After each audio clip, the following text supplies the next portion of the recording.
My name is Father Michael Czerny. I'm a Canadian Jesuit, a member of the Society of Jesus.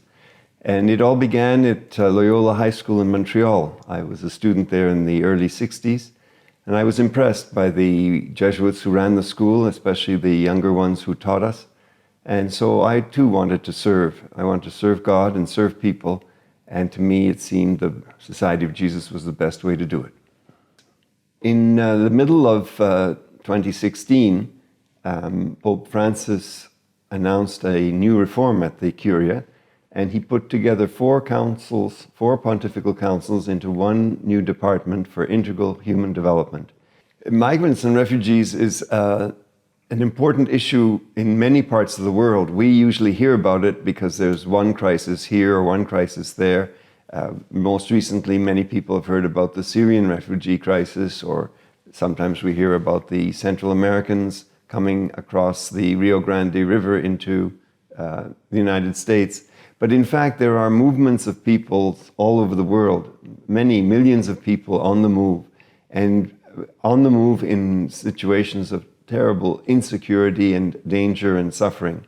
And our hope in our section on migrants and refugees is to help the Church to accompany people, to give people the feeling that they're not alone, that they're not unsupported, that in fact the people of God, the Church, are with them and are praying for them and are doing their best to help them. Many people ask us, well, what can we do to help? And really, the most important thing, I think, in responding is to find out what's going on nearby. In other words, to find out what is the situation of people who are seeking asylum, who are displaced, who are migrant, who are refugees, who are claiming refugee status, the different categories. Who are these people in the area where I am, or where we are as a parish, or where we are as a diocese? So that we begin by knowing who it is we're talking about.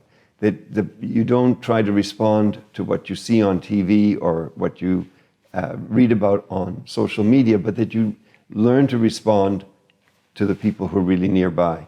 And I think the people nearby will be quick to share their situation. They'll be very happy that somebody's interested in them.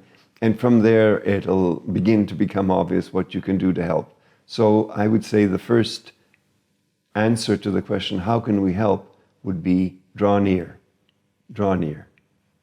say hello, and listen.